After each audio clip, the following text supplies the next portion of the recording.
Namo tassa bhagavato arahato samma sambuddhassa. Namo tassa bhagavato arahato samma sambuddhassa. Namo tassa bhagavato arahato samma sambuddhassa. Yoso bhante arya savako tathagate ekanta gato abhippasanno naso tathagate va tathagata sasane va kankeyya va vichikicchayya vati. Dear friends in Dhamma, so actually I have taken a little phrase available in the Apana Sutta. This Sutta is actually available in the Indriya Samyutta. Indriya Samyutta is where the 5 faculties are dealt with in the connected discourses of the Buddha, and the Sutta is actually related very much like on the 5 faculties.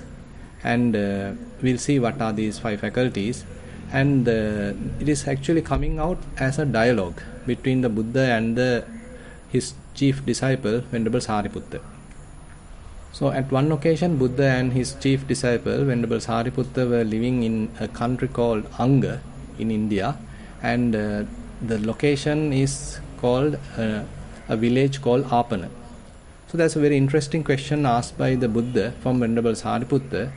And he is asking, if someone has fair amount of faith in the Buddha and kind of a dedication of the Buddha's teaching, would there be any kind of wavering in him, or would there be any kind of doubt in him or perplexity in him about the Buddha or the Dhamma?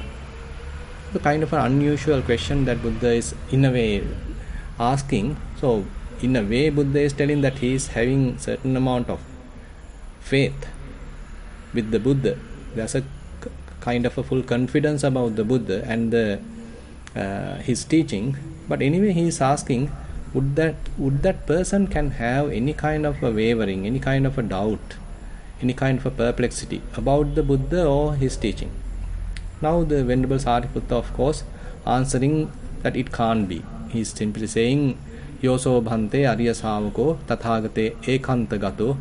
Bhante, when a person who is having a fairly dedicated faith on the Buddha, and then abhippasanno, that means he has a fair confidence, a kind of unwavering kind of confidence, a faith. Naso tathagate va tathagata sasane va kankeyya va vichikicchayya vati. So then he may not have any kind of a doubt, any kind of a perplexity about the Tathagata, about the Buddha and his teaching. So this is the answer simply Venerable Sariputta is saying. Anyway, he is elaborating that further. So that is where actually the interesting part coming in. So now he is explaining, when a person have such kind of a faith, now he is going to practice in a way. So he is mentioning, actually when this person have certain amount of faith, then what it can lead him is that evang patikanka, he can expect something like this. Yang aradda viriyo viharissati. So he is going to have some amount of effort.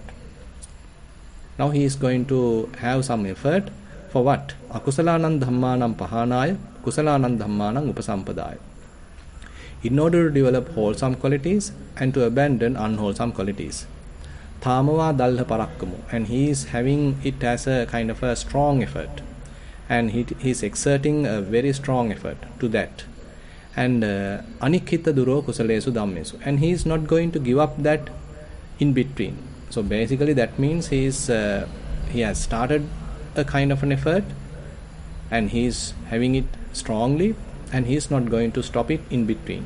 There may be various obstacles coming on in his way, but he has this unwavering kind of effort, relentless kind of effort. So that is one important thing. As a result of having faith, he is going to have. He is not merely faithful, but now he is putting himself into practice. So there, what Venerable Sariputta first highlight is the effort. Because you know that at the beginning we may have a lot of defilements, we may have a lot of hindrances. Hindrances are so powerful, so we may need fair amount of effort to overcome them, to subside them, at least to keep them check. So that means, so we need fair amount of effort. So that is the effort that first mentioned by Venerable Sariputta, and there he mentioned, so this is the faculty of effort. This is what we call as the Virya Indriya. So faculty of effort.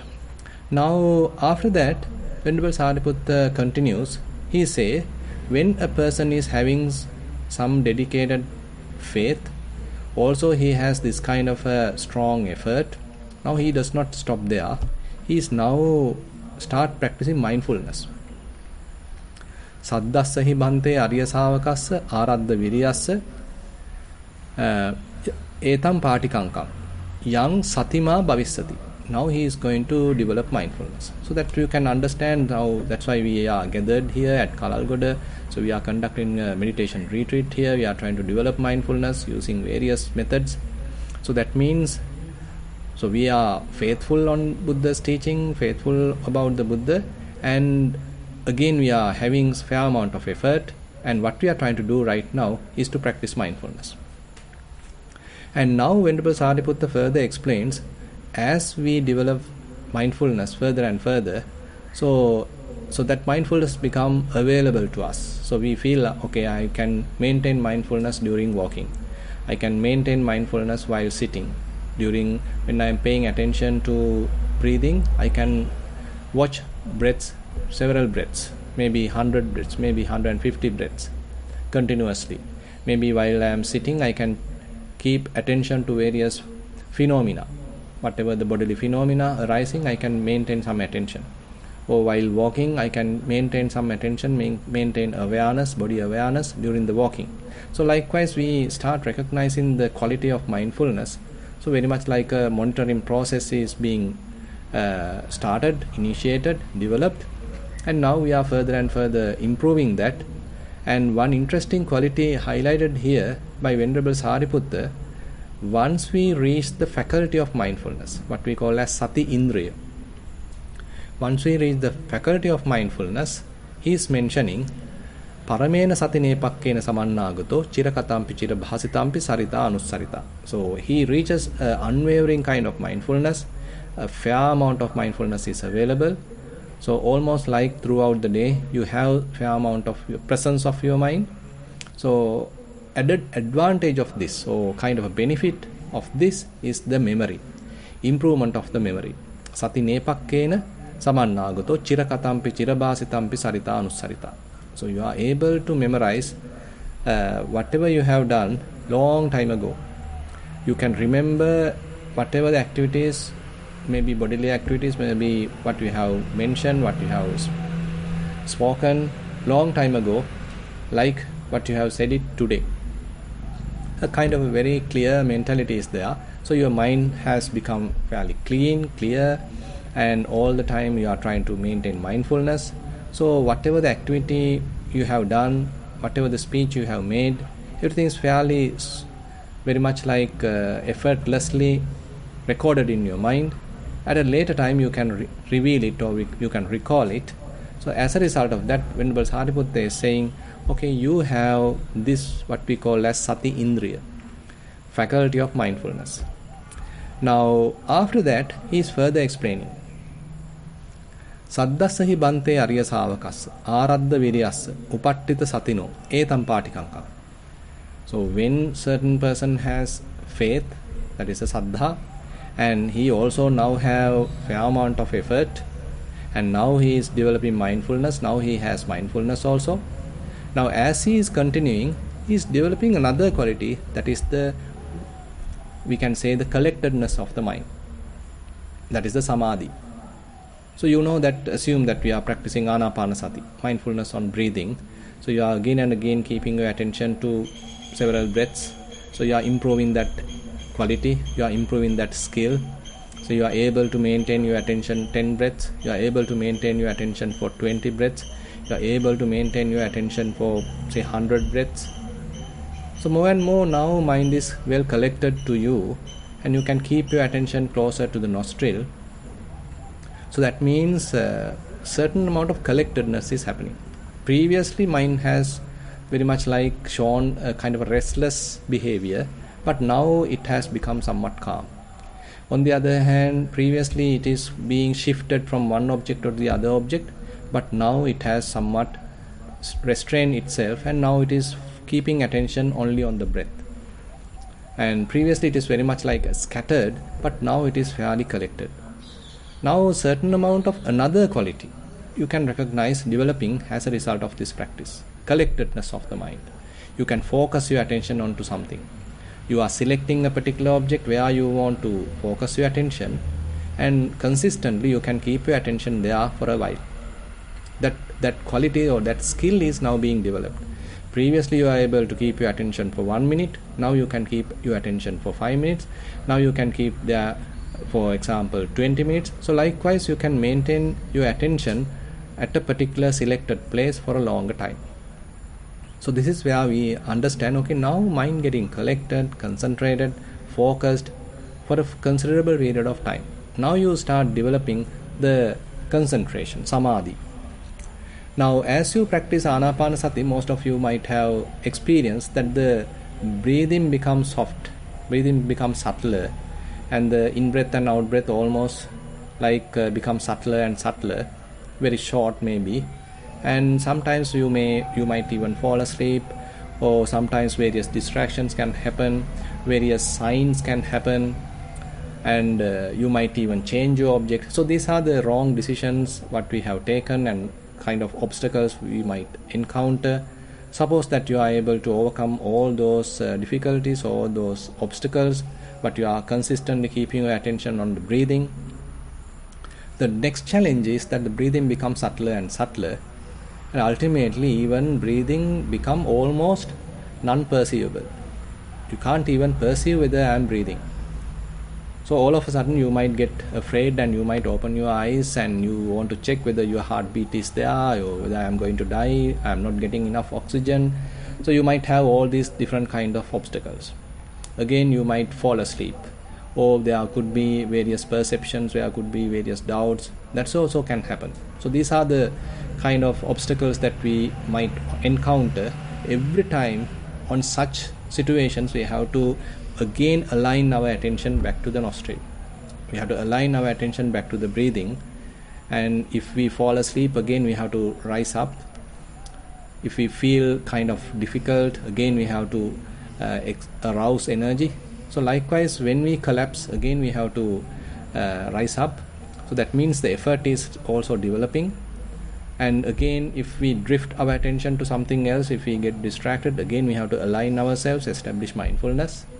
And again if we have shifted completely distracted or completely scattered, again we need to collect.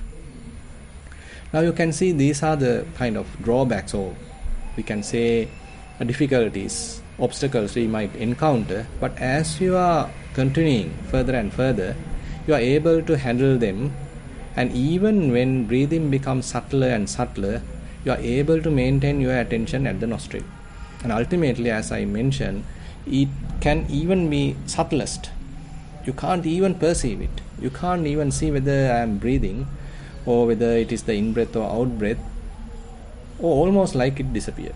Even such situation, without fall asleep, without getting distracted, without being afraid, can you keep your attention at the nostril? So this is a kind of a skill that we need to develop. So even when object has become almost like non-perceivable, if you are able to keep your attention at the nostril for a considerable period of time, so this is where we are arriving the faculty of samadhi, or the samadhi indriya.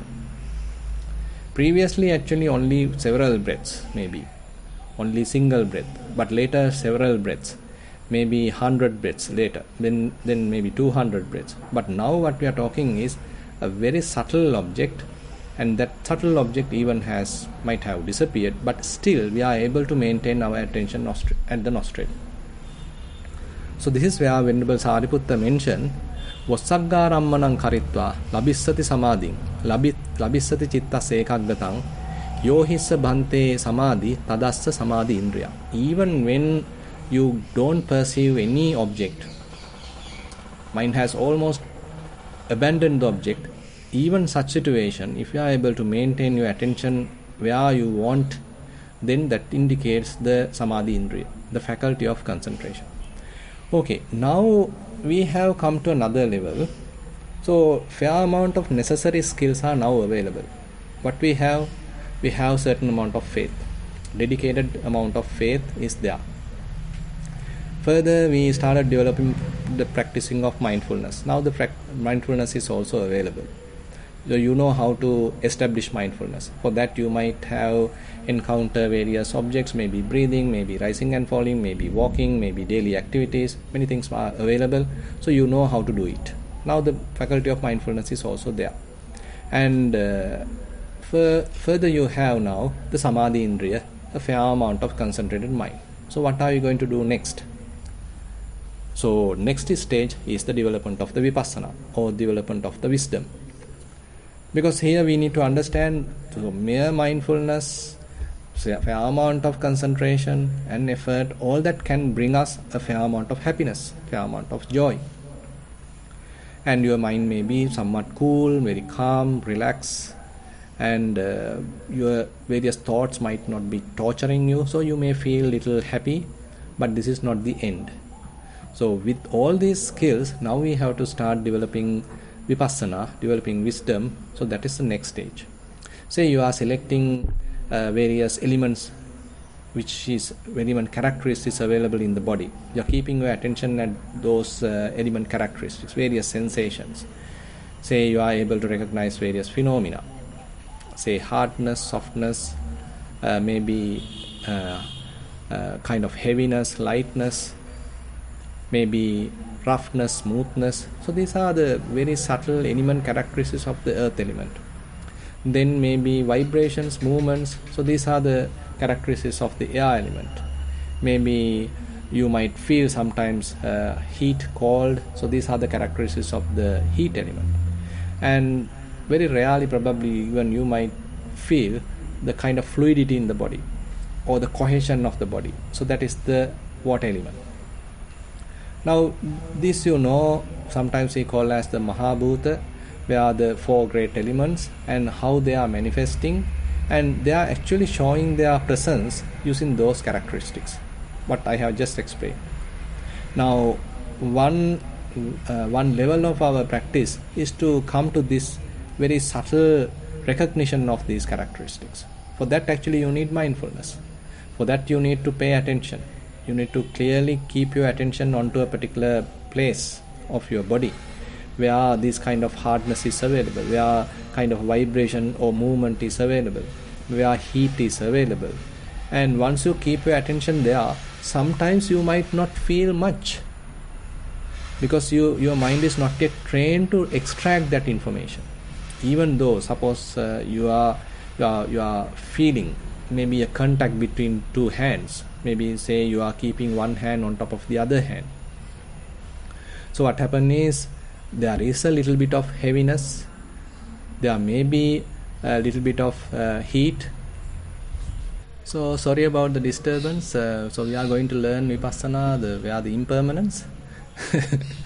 So we now have actually certain qualities which are actually the faith about the Buddha and his teaching, and then we talked about something about effort. Certain amount of effort is there, and once there are obstacles we are able to rise up. That means the faculty of effort is there. And then we discuss about mindfulness, how when someone is having faith and the effort, you start your practice, mindfulness is there. And so mindfulness ultimately take us to another advantage, another benefit. So that is the availability of the concentration.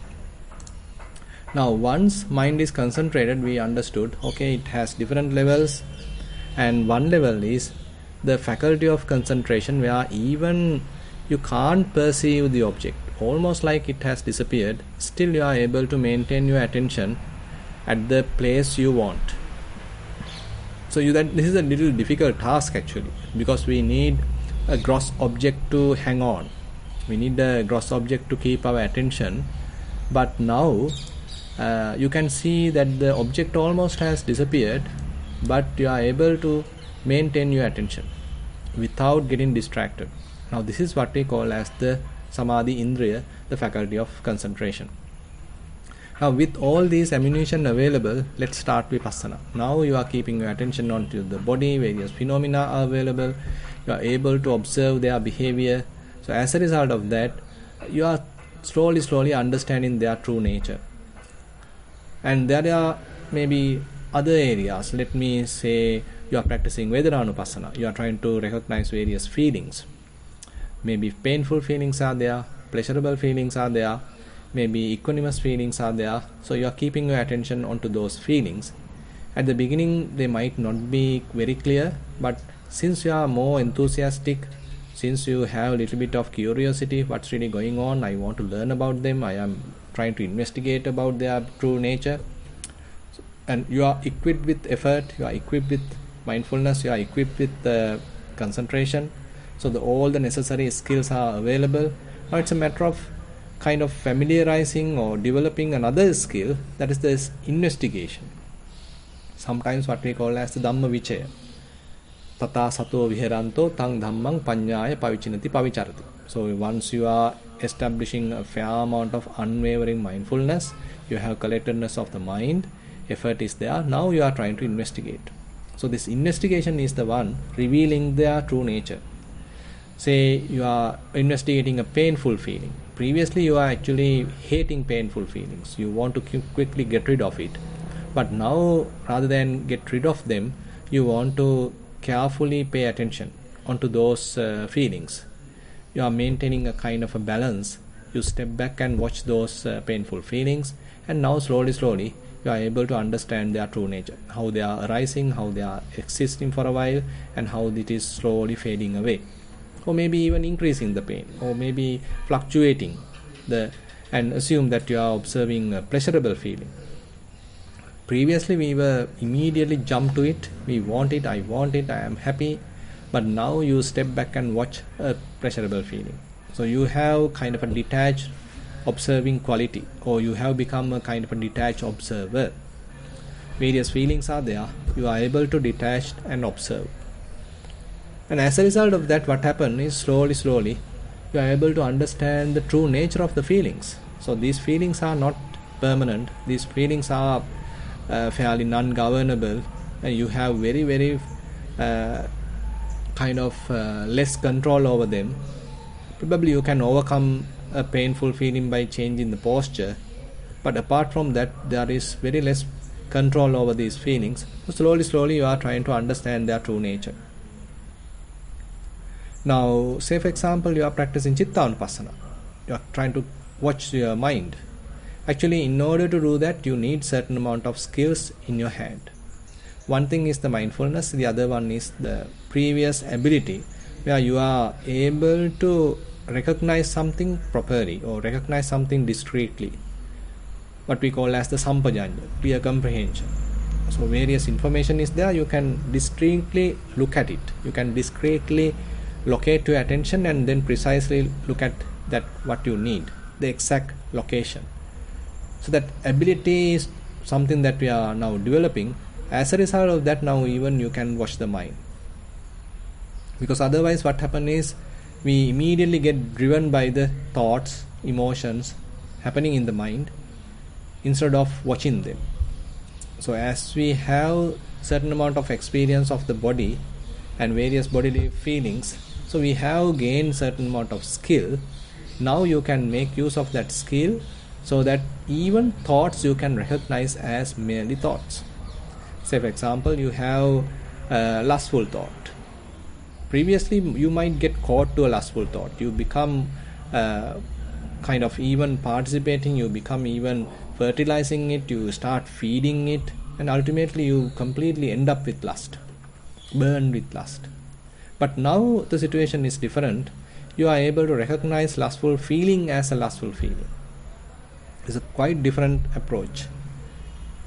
Say for example you are able to recognize in-breath as in-breath, out-breath as out-breath. It is not my in-breath, it is not my out-breath, it is a mere in-breath, it is a mere out-breath. Similarly, you are able to recognize lustful thought as a lustful thought. It is not my lustful thought, it is not something belong to you, it is a mere lustful thought. So likewise, the more and more you can even recognize various thoughts, how their nature, how they are coming out, and how long will they stay in your mind. And if you are not participating in them, or if you are not motivating them, if you are not kind of struggling with them, rather you are able to step back and watch them properly, objectively, then they start slowly fading away. And probably now you would be able to look at them, step back, but they are coming one after the other. Previously they came like a group, but now almost like you may perceive thoughts are coming one after the other. It's quite easy for you to understand their true nature now. They are coming up, staying for a while, then going. Another one coming up, staying for a while, then also passing away. Probably as you are continuing, probably you might understand, okay, they are very quick now. They are coming and going, rising and passing away. They are not staying much longer in your mind. So what all these experiences tell us is kind of a teaching of the Buddha, where Buddha mentioned all the conditioned phenomena have three characteristics. Teenimani bhikkhave sankatani sankata lakkanani katamani tini upado panyayati vayo panyayati titassa anyadattam panyayati. So Buddha mentioned, so there are three characteristics that you can recognize in all the conditioned phenomena. What are they? You can recognize how they are arising, how they are passing away, and in between this arising and passing away there is a continuous change. There is no any rest. Continuous change is there. So these are the three characteristics which is common to all the conditioned phenomena. So as you are further and further investigating maybe bodily phenomena, maybe feelings, maybe thoughts, maybe even if you are careful or skillful, probably you may be able to recognize various perceptions, various signs appearing in your mind without getting deluded by them, without personifying them, or without attaching a person into it. If you are able to step back and see, okay, this is merely a mental image, probably even that image may disappear, and you may understand, okay, they also have the nature to come and go, arise and pass away. Now, what the effect of this practice? Slowly, so you are understanding their true nature. This is helping to develop what we call as a detached mind or disenchantment, the nibbida.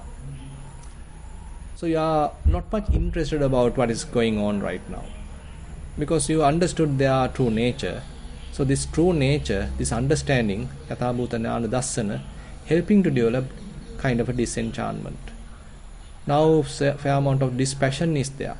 Previously you are very much enthusiastic of this and that, and you want to show off, you want to become the first, you want to do this, you want to do that. So that kind of a motivation was there. But now you are a little bit careful. You want to be a little secluded. Let me be alone. I want to take care of my mind, what's really going on.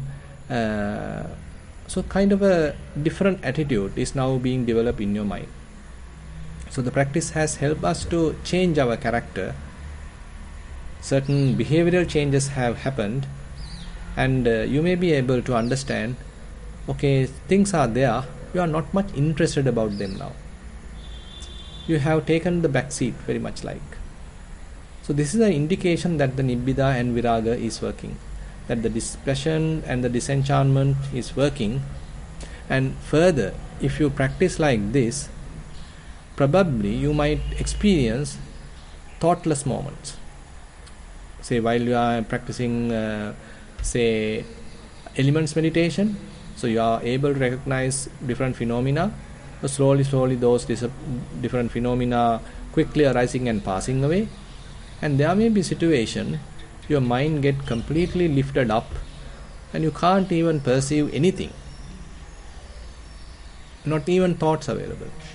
Probably you are practicing Vedananupassana, various feelings are coming and going, and you are able to observe them, and that also has disappeared, and not even thought available. And you may be experiencing, assume that you are practicing Chittanupassana, thoughts are coming and going, and you might experience gaps between thoughts, kind of space between thoughts. ultimately there is complete absence of thoughts. And at that time, so if you are able to pay attention to that space, just keep your attention there without holding to anything, without attaching to anything, without associating anything. So there's a kind of a breakthrough can happen. You are not attached to the body, you are not attached to feelings, you are not being deluded by perceptions, and you are not promoting any thinking, volitional activities, almost like no thinking going on, and there is nothing to hold. And you are not interested of anything, you are not motivating or you are not desiring anything, and there is no sign in the mind. So probably there could be a breakthrough, what we call as a kind of a vimokha mukha, kind of a little freedom of the mind, complete detachment of the mind can happen. Suppose if you are able to do that for some time, if you continue your practice again and again, this result is repeatable.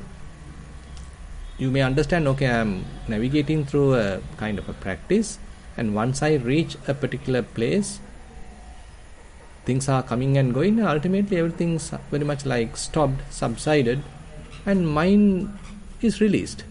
I can't find out where I am, almost like everything has stopped. Previously there is a coming and going, changing, and you are getting to moods or you are getting to various thoughts, and you want to become something and you have those desires. But while you are going through this practice, you come to a situation, okay, everything is there, you are seeing you are seeing clearly their true nature, they are coming and going, arising and passing away. You are observing them carefully, and once you reach one point, you can't see anything, mind also has stopped, and no phenomena at all, and you can't understand, oh, what is the object of the mind. It is not that I am paying attention to the body, it is not that I am feeling much of the feeling, any kind of a feeling. I am not feeling any, the mind is quite spacious, there is no any mental image either, and there is even no thoughts, no intention. So this is in a way what we can understand is how the mind has released, that there is no any kind of object as such. And that state, if you are able to somewhat prolong, so you are able to stay there for 1 minute, you are able to stay there for 2 minutes, stay there for 5 minutes, stay there for 10 minutes. So likewise, if we are slowly consolidating that state, or we are familiarizing with that state, so then we feel, okay, I can stay there without much effort, without any trouble, I can stay there. And you become somewhat familiar with that. And while you are there, you can feel, okay, there is no stress, and there is no object, there is no grasping. And one interesting another aspect is, there is no I. You can't feel any ego. Because for you to feel the presence of ego, for you to feel I, you need to have some kind of an attachment. You need to have some kind of a grasping. Upadayati ko auso asmiti hoti no anupadaya. So this is a very interesting teaching made by Venerable Punnamantani Putta to Venerable Ananda. So Venerable Ananda is recalling it with a lot of gratitude.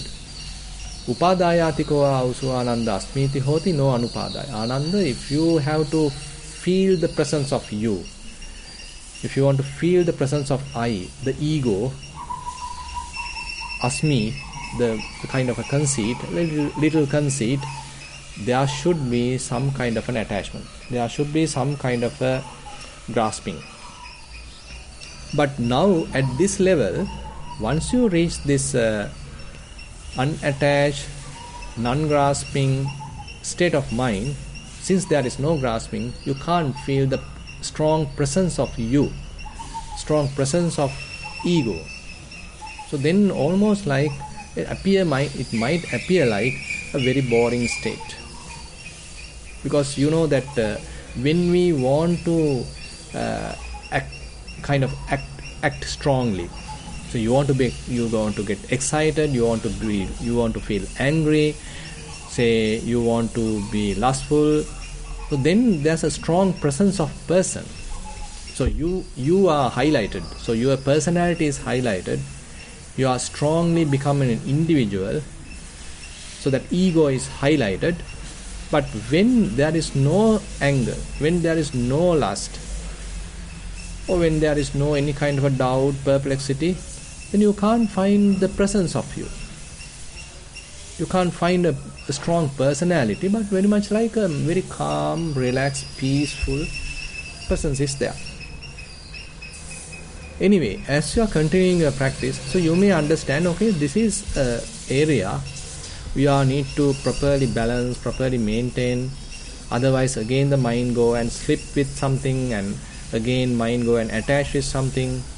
So slowly you understand, okay, this is an area that I have to properly maintain the balance of everything. I have to properly maintain mindfulness, I have to properly maintain the effort. If I am putting too much effort, again I can't maintain that. If I am not putting enough effort, then I might fall asleep. And I have to maintain some amount of concentration, because even the object is almost like disappeared. You can't find an object. So the concentration faculty, the faculty of concentration, where you are capable of even maintaining an unwavering attention even without an object, so that is helpful. So all those previously developed faculties are now in proper balance. If so, now you are able to maintain a non-grasping mind. Now let me come to the sutta now. Now Venerable Sariputta is now further explaining Saddassahi Bante Arya Savakassa Aradda Viriyassa Upattita Satino Samahita Chittassa Etang Patikankam. Now the person who is having Saddha, faith, who is having Aradda Viriya, the started the energy, and then he has a fair amount of established mindfulness, and then Samahita Chitta, he has the concentrated mind. For him, now he is practicing the Vipassana, the development of the wisdom. Now he can expect something like this. Now Venerable Sariputta is explaining. Anamataggo sansaro pubbakoti na panyayati. So this sansara is kind of we can't find the beginning. Avijja nivarananang sattanang tanha sanyojanana. So we are carrying forward, or we are accompanying what we call as the avijja, the ignorance, and the tanha, that's the craving. Sandhavitang sansarata. So we are completely going from this end to the other end, from this life to the other end. It's a kind of an endless, beginningless kind of a sansara. So you have a kind of an understanding about it now. Now what happened? Then avijjayatteva tamo kayassa asesa viraga nirodho. So if we are able to overcome that avijja, if we are able to overcome that ignorance which is so dark, tamo kayassa asesa viraga nirodho, if I am able to completely overcome that, santametam padam, then there is a possibility of experiencing santametam padam, a very sublime, very peaceful state. Panitametam padam, very sublime state. What it is? Yadidang sabba sankhara samato, complete calming down of all the formation, sabba sankhara samato. Sabbupadi patanissaggo, abandonment of all the acquisitions. So I have used various things to prepare myself. I have used various things to appear as a person, appear as an individual, to show off, to establish my ego. So all those upadi, all those acquisitions, now slowly I am keeping them down. I am disclaiming them. So the now mind remains without any support. It has become very much like an independent mind. Sabbupadi patanissaggo, tanhakkayo. So the craving is slowly very much like disappeared. It has gone far away. You can't feel any lust, you can't feel any kind of a greed. Virago, instead you have dispassion. Nirodho. So you have stopped. Mind has stopped. It is not looking for a next moment. It is not looking for a next event. And you are not mentally living in a mind-made state. And Nibbana. And you have cooled down, calmed down. Yahisa Bhante Panya Tadassa Panyindriya. Bhante, this is the faculty of wisdom. So you can understand the faculty of wisdom is not a small thing where you become very clear about the path. Now we have discussed about 4 faculties. Saddha, still not, we haven't discussed about the faculty of Saddha, but we started with Saddha. When a person has Saddha, so he starts practicing. He want to strive. He want to, put some effort. So then we discuss about the faculty of effort, Virendriya. So what he is practicing? So he is practicing mindfulness. So he is developing mindfulness. So we discuss about the faculty of mindfulness. Then as a result of the development of this faculty, mindfulness, effort, what's the result? Okay, you gain the ability to collect your mind. You gain the ability to focus your attention considerable time. That is ultimately become as a concentration faculty, Samadhi Indriya. So what are you going to do next? So that is the development of Vipassana. So we have all the 3 faculties ready. So with that now we are developing the 4th faculty. So that is the Panya Indriya, the faculty of wisdom. So the faculty of wisdom, actually the development of wisdom happen at various stages. Not immediately we arrive the faculty of wisdom. Rather it may happen at different levels. As I have just explained, say you are keeping your attention onto various phenomena, you should be able to recognize them discreetly. Distinct recognition should be possible. Say when feelings are there, so you should be able to recognize, okay, this is a pleasurable feeling, this is a painful feeling, this is an equanimous feeling. Or if you are practicing Dhatu Manasikara, the animals meditation, you should be able to recognize, okay, this is hardness, this is softness, maybe this is tightness, this is smoothness, this is heaviness, this is lightness. Okay, this is vibration. So you are that proper recognition, investigation has to be available. That is another level of wisdom. So as I explained, further and further you observe like that, then you understand all these conditioned phenomena are showing certain characteristics. They have a beginning, they have an end, and in between they change. Upado panyayati, vayo panyayati, dasa anyatattam panyayati. So that's another level of wisdom. The more you practice, you may understand all the conditioned phenomena are impermanent. The knowledge of the impermanence. So more you are closely look at them, probably you might understand. So they can't escape this law of impermanence. They are constantly being very much like tortured through this law of impermanence. So it's a utter suffering. I can't expect happiness, a kind of a long-lasting happiness from this kind of a situation. So kind of a suffering going on. So you might look at from that angle and you might understand the characteristics of the suffering, the dukkha. On the other hand, how when these things are changing like this, how can I say it has my control? It is beyond my control. How can I say there is an intrinsic core in it or any kind of something substantial there? Even that is impossible. And you can't say that there is a lasting soul there because you perceive everything is there. So you can't say there is a lasting soul. So there you understand the characteristics of the non-self, the anatta. So that means you are developing further and further these various knowledges, various understanding, the insights. And we just discuss about the faculty of wisdom, the Panyindriya, where you understand, okay, once these faculties are developed, once they come to a proper balance, when certain amount of wisdom is developed, so it causes mind to get released, mind to become very much like lifted up without associating anything. Anisitocha viharati nachakinchi loke upadit.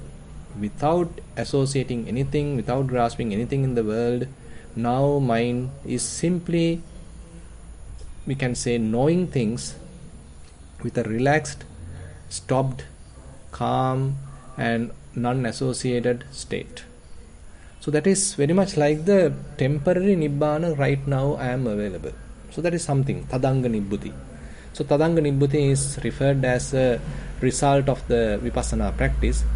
For the availability of the knowledges, or to the amount of the wisdom that you have gained through the practice, your mind has calmed down. And all those various formations, mental formations, bodily formations, verbal formations, all are very much like subsided. Sabba sankhara samato, everything has cooled down, calmed down. You feel kind of stopped. You are taking a very good mental rest. And things are very clear. The mind has become very spacious. There are no cluttered kind of confusion in the mind. Rather, it has become very simple. Everything is very clear, very clean. So likewise, you feel, okay, now till the power of the wisdom is there, till this wisdom, the insights are available, I can maintain that. But unfortunately, I can't maintain it longer because the defilements are still available. Then again my mind collapses, again start attaching to something, again start grasping to something. So that is where I loses this Nibbana. So therefore, this is not a permanent Nibbana. This is not a permanent peace, but a kind of a temporary peace I found out through the Vipassana practice. Now, Venerable Sariputta say, now he become somewhat sure about it now. And Venerable Sir, now let me tell you the translation made by Venerable Bhikkhu Bodhi about the faculty of wisdom. It is indeed to be expected, Venerable Sir, that a noble disciple who has faith, whose energy is aroused, whose mindfulness is established, and whose mind is concentrated, will understand thus.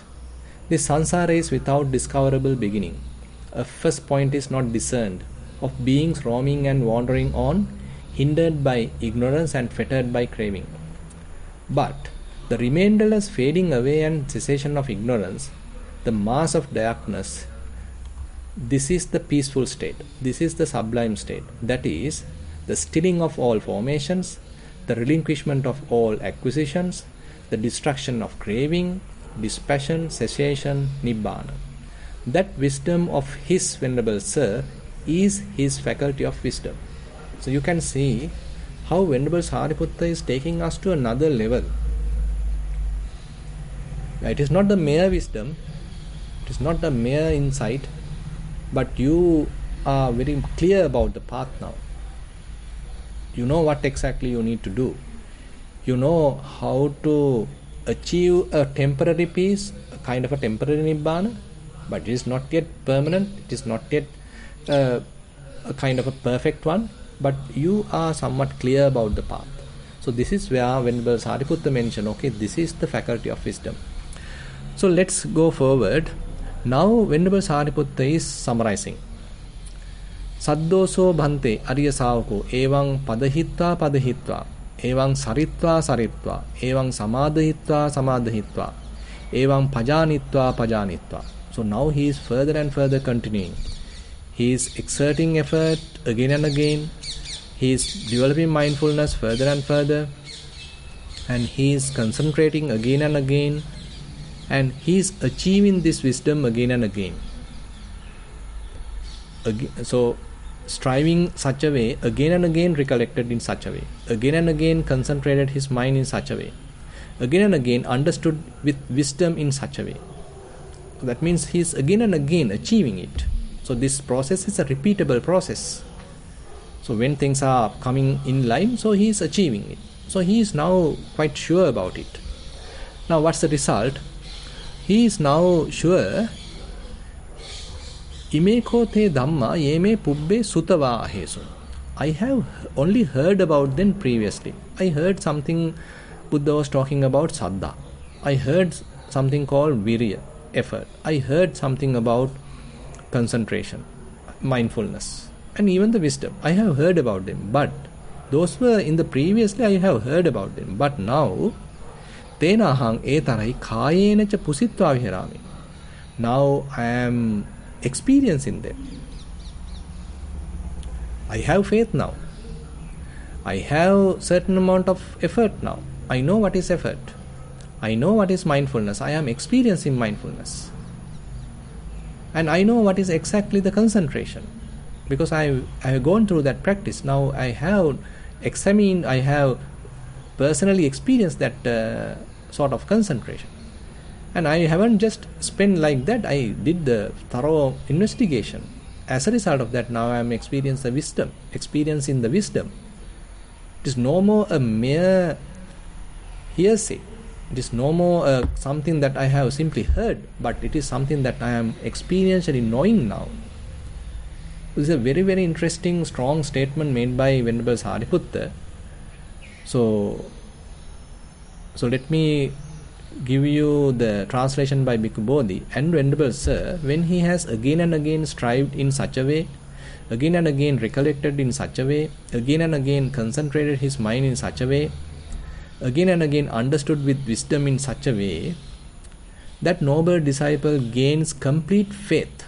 Thus, as to these things that previously I had only heard about, now I dwell having contacted them with the body. Now you have contacted them. So this is the verifiable faith. So previously you simply thought about it. Maybe you had real trust with the Buddha and you assumed that he is telling the truth. You thought, okay, yes, Buddha's teaching is fairly logical and it's quite rational. It may be true. He never lie. So his character is very kind of an example. So should be a good person, should be a good teacher. So you have that kind of a, it is based on kind of an assumption. That is also a faith, by the way. But not really you felt it or you really experienced what are the qualities that he is talking. But now, using that assumed faith, now you start practicing, you exert certain amount of effort, you develop mindfulness, had the concentration, using that you are developing wisdom, and now you are experiencing those qualities by yourself. So you have become an example. You have become a living example to those qualities, and now the faith is what we call as the faculty of faith. So where this Venerable Sariputta is mentioning Panyaya cha ativijja passamiti Yahissa bhante saddha tadassa saddhindriyanti. Now only you can say, I have the faculty of saddha. Now you have unwavering saddha, because you yourself have understood this. You yourself has gained these kind of skills in you, these qualities in you, and it is no more something beyond or something away from you, but you are an example to these qualities now. In your mind, these things are available now, and your faith is actually a already verified faith now. So you have that faith. So this is what we call as the Saddhindriya. And once this is mentioned, so Buddha says sadhu sadhu, sadhu sadhu Sariputta. So Buddha recommended, Buddha actually commended, Buddha was quite happy about it, and he repeats the same thing what Venerable Sariputta has mentioned. And then it has become Buddha's words. And that is how actually the sutta finish, where Buddha kind of second what Venerable Sariputta has mentioned. And you can see, so we need certain amount of faith. So based upon that, actually we feel that I want to practice. So Buddha is a teacher, so he never lie. He has shown us the path. Let me practice. Let me jump to the water and swim. Now you start practicing, you start developing mindfulness, you are developing the effort, as a result of that you are gaining the concentration, as a result of that you gain in the wisdom. So when you are personally having all these available, now you are no doubt, there is no perplexity. Now you have firm effort, or rather the firm conviction, that is the faith, the faculty of the faith. Okay, that's what I want to highlight today using the Dhamma sermon. So the Buddha's teaching is something verifiable. The faith what Buddha talks is something verifiable, but you need fair amount of effort to do that. You need to develop mindfulness to do that, and you need to develop concentration to do that, and you need to develop wisdom to do that. And once you are equipped with these things, and definitely you can say, yes, what Buddha has mentioned is truth, and I am an example to that. So let's decide, or let's have a determination So let us be a practicing Buddhist. Let us be a practicing Buddhist so that we can actually give a real kind of puja to the Buddha. That's a Patipatti puja through our own practice. So with that, I'd like to conclude today's Dhamma sermon. If you have any question, so feel free to ask.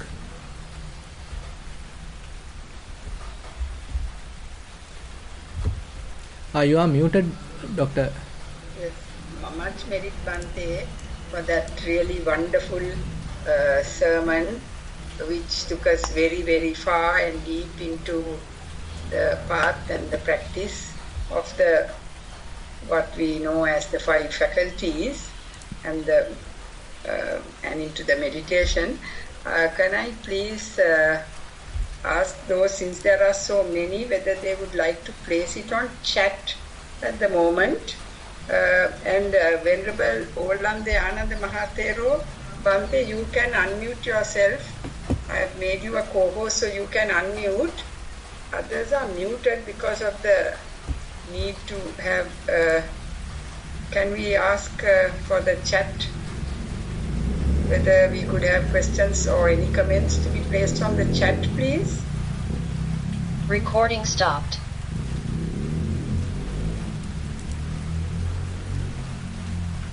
Bhante Ananda is unmuted now. Bhante, would you like to make a comment or question, Bhante? I don't think so. I don't think so. Sorry. It was quite a lot already. Samantha, to everyone, Bhante, since we have the 5 senses, can the mind be without an object? Is the question. Yeah, definitely. So that's a kind of a controversial, for some people it is a kind of a controversial statement. But the interesting thing is that it is possible according to the Dhamma. So it is kind of an awareness you can have without an object. So sometimes at different levels Buddha explained that, say for example, when he is talking about the consciousness. So there are 2 levels of consciousness, 2 types of consciousness we can say. One type of consciousness is called the conditioned consciousness, where it is associating a particular object and it is being colored, and all the qualities of those associated object has been taken by the mind. So that is the conditioned consciousness, abhisankata vijnana, where always the mind, the consciousness has entangled with the name and form. But on the other hand, so as we just discussed, there may be instances that one may encounter during Vipassana.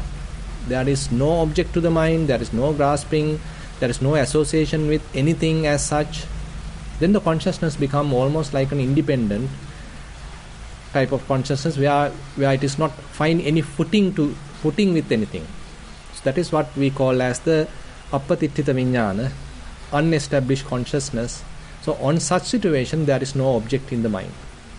There is no object as such for the consciousness, and that is what actually we are highlighted in the Vipassana, how to achieve that kind of a unestablished consciousness, appatittita vijnana. So this is a little advanced stuff, by the way, and you can read several suttas to recognize these statements, and I can give some examples.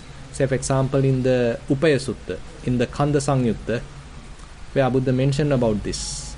In the Kanda Sangyutta there is a very beautiful sutta called Upaya Sutta. You can read that. There Buddha very beautifully mentioned how the consciousness become anarammana, without an object. There is another question, Bhante. Samantha, who asked that question, says, beautiful sutta and exposition. Bhante, thank you. The question from Drew is, when is the wisdom classified as a bala? His question is, when the panya indriya becomes pancha indriya becomes a pancha bala. Panya indriya becomes a panya bala. Yes. So that is typically the bala, the power level, the bala level is where you are quite firm about the understanding. Now say for example, when you have what we call the mindfulness, for example. So you are developing mindfulness, and ultimately you come to a level, okay, I have now fair amount of mindfulness, unwavering kind of mindfulness, and you recognize, yes, I have mindfulness. So there's a quality called mindfulness in the mind now being developed. Distinctly you can recognize mindfulness.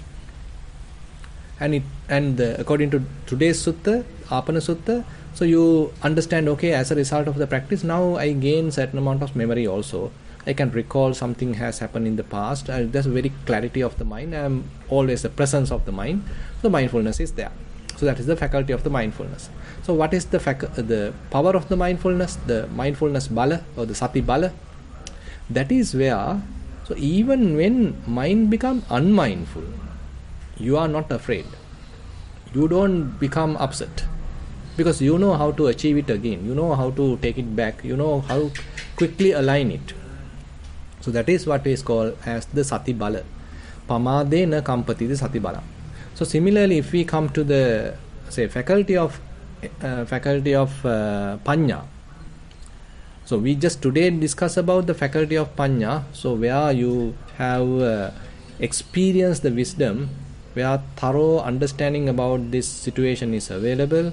So you have accomplished that release of the mind. The formations have calmed down, and almost this craving has ceased temporarily, and all acquisitions have abandoned temporarily, and mind has stopped. So you recognize that this is a kind of a temporary nibbana. So this is the faculty of wisdom. But you lose that. You can't have that perfect arahant-like wisdom, because still the defilements are available. Even you lose that, you are not getting sort of wavering, or you feel upset, you feel shocked, because you know how to do it again. You know the technique now. You are confident about the method. You are confident about the way to go ahead. So as a result of that, now the power of wisdom is where, so you are very much like confident about the path, and you quickly can achieve it again and again. So the strategy is known to you, the method is known to you. So even when you lose it, you are not somewhat shocked about it. There is yet another question, Bhante. How does this differ from Bahya Sutta? Yeah, so when someone has achieved this Panya Indriya, definitely it may align with the Bahya Sutta, because we just discussed, so where all the formations have stopped. So this is a kind of a meditative state that all the formations have fairly stopped. So your mind is not jump into this and that and reacting immediately. So rather the mind has become very cool, very calm, relaxed. So at that state, even though you see things, you are not doing any fabrication. Even though you hear things, you are not making any fabrication. You are not making any thoughts even. And you are not making any kind of desire. So you are not being attracted to that. You are not being repelled by that. But rather mind remain calm. You maintain the peacefulness of the mind, unattached state of the mind, released state of the mind, even though you see, even though you hear, even though you taste, even though you feel or you cognize. Various thoughts are coming to the mind, but they simply fade away by themselves. You are not being shocked, you are not being wavered, or there are no proliferation. The mind remains without mixing with all those different phenomena. So that is the nature of the Bahya Sutta, essence of Bahya Sutta, Ditte Ditta Mattang, Sutte Sutta Mattang, Mute Mutta Mattang, Vinyate Vinyata Mattang. So same achievement. So the faculty of wisdom and the training explained in the Bahya Sutta is the very same thing.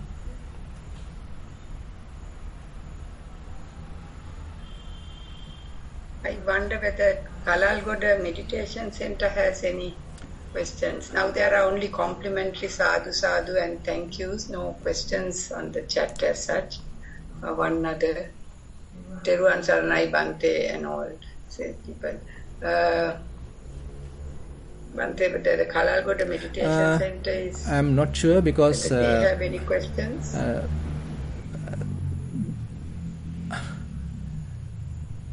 if they have, probably they can put it also to the chat so that we can see it. Yeah. At the moment, nothing more on chat. Yeah. Bhante, may I ask, last week, talk, there was this, we deliberated on the two facets of the mind, the two sections, where the mind can be flowing and moving from one to another, and also the mind can be the knowing mind and the flowing mind, where it's still and open and watchful, and also things come and go. With meditation, you get to a point where it's watchful and still, and then things come and go, senses come and go. So that's in Ajahn Chah, what was quoted was from Ajahn Chah, some explanation that there is a sort of a knower or a knowing mind and a flowing mind. That both, but only one can happen at one time. But how to handle that? How would that? How does Bhante see that? I think the knowing mind is where you very much like an observer, where you become the Buddha, and Buddha see things very much like understand things. So you are very much like a Buddha now, so you can see things. I'm using their tradition. The Ajahn Chah tradition, so they talk about the Buddha and the Dhamma, and the Buddha see things. So very much like here, so mind has become a very knowing quality. So that knowing capacity, the wisdom capacity, now can see things how they are happening. So that the capacity is there to see things, to understand things. So we can't say it is a person now. So we can't say a Buddha as a person or as an individual. Rather, he is now equipped with the wisdom. So all that personifying, the Sakkaya Ditthi, Asmimana, all have gone. So basically, Buddha is the Buddha, the Tathagata, thus gone one. There is one other question, Bhante, I will have to ask. I am trying to unmute that person. Right.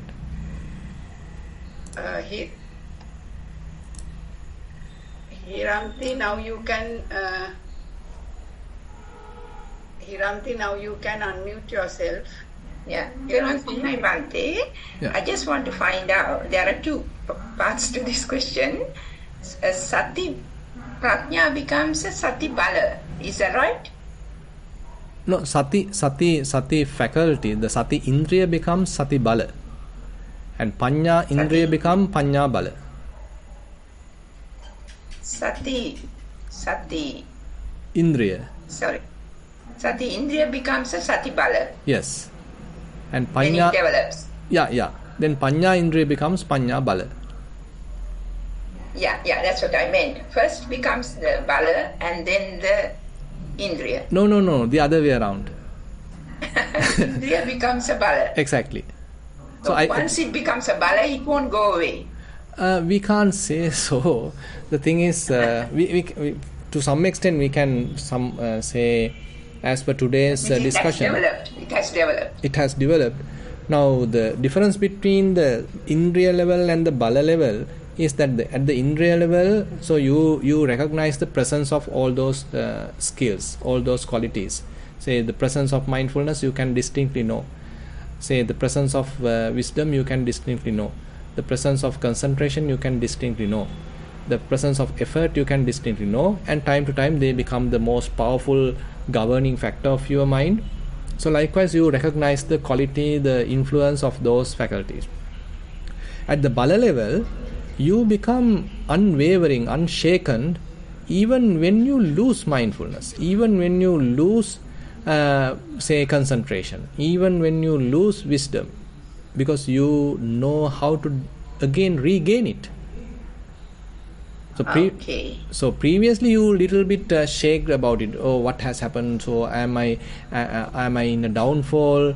Whether someone has made a curse so that I can't do it? What is the problem? So you become somewhat shocked because your mindfulness has dropped, your concentration has dropped, or your wisdom was almost like abandoned. But now, so when you reach the Bala level, even you don't have mindfulness, I can quickly establish mindfulness. Even though your mind has scattered, still you are not much shocked, because you know how quickly I can concentrate the mind very quickly. And even when mind becomes somewhat confused, not clear about the path, but you know how quickly I can fully align myself, I can come to that understanding. So that's kind of a sure assurance very much is available when one reaches the Bala level. Okay, so from Bala goes upwards Indriya. No, Bala goes to the level of further to the Bojjhanga, and then Bojjhanga to the Noble Eightfold Path. So that is typically that's the explanation given in the Bodhipakkhiya Dhamma. So where you are developing the four establishment of mindfulness, then the 5 Padhang Virya, the Virya, and then the what we call Iddipada, and then the 5 faculties, then the 5 Bala, the 5 powers, and then the 7 Bojjhangas, and ultimately the Noble Eightfold Path. Now these are different explanations, by the way. We don't need to exactly say that the mindfulness is only at the very beginning, but you can see it's available in the faculty level. So it is a kind of a growing qualities. At the beginning also mindfulness is available. Now you are talking a faculty of mindfulness, Indriya of mindfulness. Then we are talking Bala of mindfulness, and ultimately we are talking the Samma Sati, the right mindfulness. So likewise, these are evolving qualities at different levels, so you can recognize their evolution. I was just trying to get how it goes, like what comes first, and then going improving when you are improving. I think they are very much like working as a group. You can't say first you do this, first you do that. Actually, for the explanation, we can say yes, you are starting with the mindfulness, then you are developing what we call the Dhammavichaya, then you are developing effort. So different explanations are there, kind of a linear development of these qualities. But anyway, as we are developing, mostly it is like a kind of a group of qualities which are actually helping each other. There are interrelationships, and as a group they are all developing. Okay, so it's going upwards like that. Yes, it goes up. Yeah. Another thing is, Bhante, you mentioned about the Abhisankata Vijnana and Appatittita Vijnana. So does the Abhisankata Vijnana comes first, and then from there when you when you go further, Appatittita Vijnana is when somebody reaches a level of like Arahat. Is that right? For the Arahants, actually the perfect Appatittita Vijnana and Anidassana Vijnana is available, but we can say safely that a Vipassana yogi who is practicing Vipassana time to time might experience this unestablished consciousness when his mind is released, when his mind is not associating anything at all, not holding anything at all, not grasping anything at all. Then we can safely say temporarily he is experiencing this unestablished consciousness, particularly where he is experiencing that what is referred in Satipatthana Sutta, Anissita Anupadana state, where you are not associating anything, where you are not grasping anything in the world.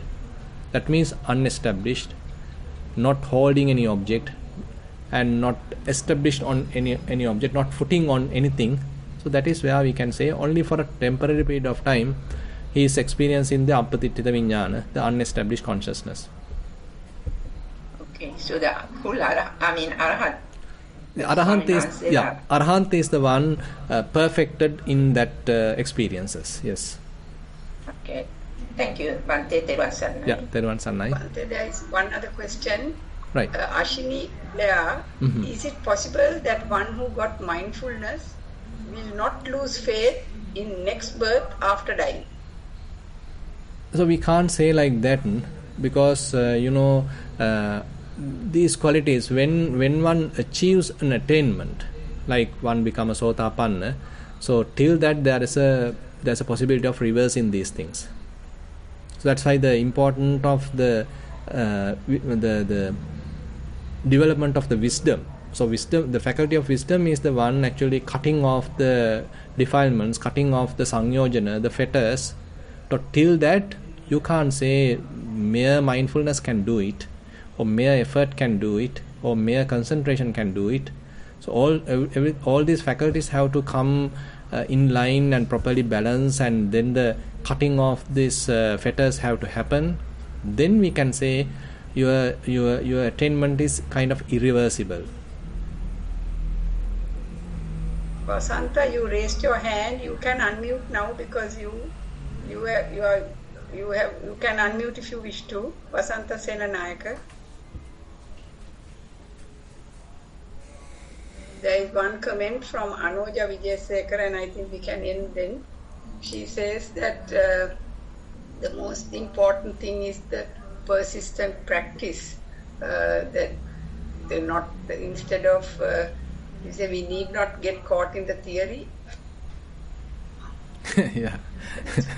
and start splitting hairs. The practice is what leads to realization. Exactly. Is what leads to realization. Yes. For us, the most important thing is the faith in the practice and its efficacy. Bante, you explain. Yeah.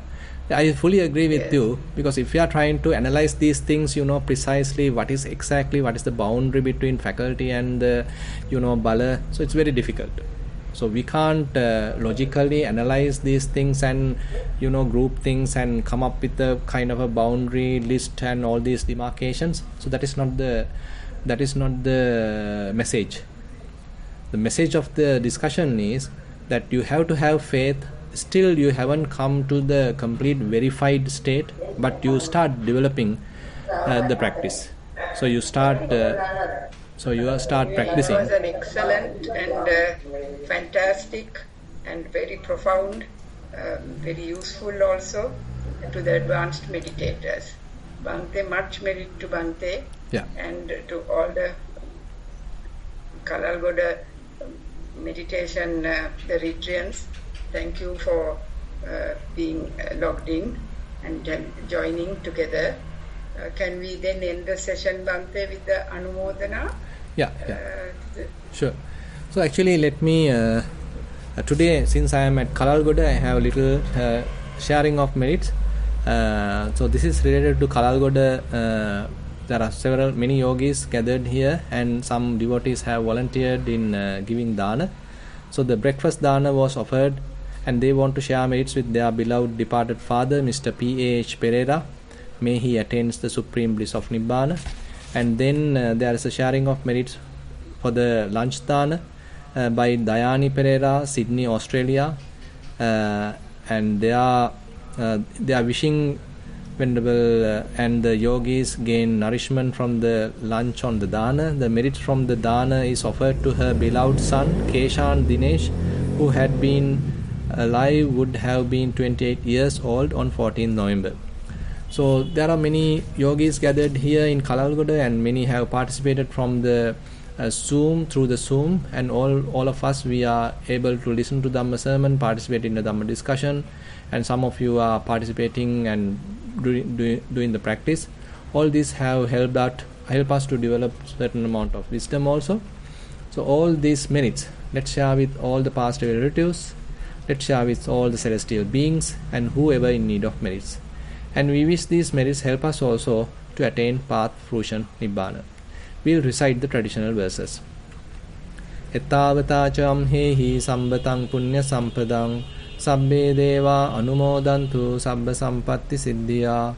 Ettavata cham hehi sambatang punya sampadang Sabbe bhuta anumodantu sabba sampatti siddhiya. Ettavata ca amhehi sambataṃ punya sampadang. Sabbe satta anumodantu sabba sampatti siddhiya. Akasattha ca bummattha deva naga mahiddika. Punyantaṃ anumoditva chiraṃ rakkantu sāsanam. Akasattha ca bummattha deva naga mahiddika. Punyantaṃ anumoditva chiraṃ rakkantu desanam. Akasattha ca bummattha deva naga mahiddika. Punyantaṃ anumoditva chiraṃ rakkantu mam paraṃ. Idaṃ vo ñātīnaṃ hotu sukitā hontu ñātayo. Idaṃ vo ñātīnaṃ hotu sukitā hontu ñātayo. Idaṃ vo ñātīnaṃ hotu sukitā hontu ñātayo. Imina punya kammena māme bāla samāgamo.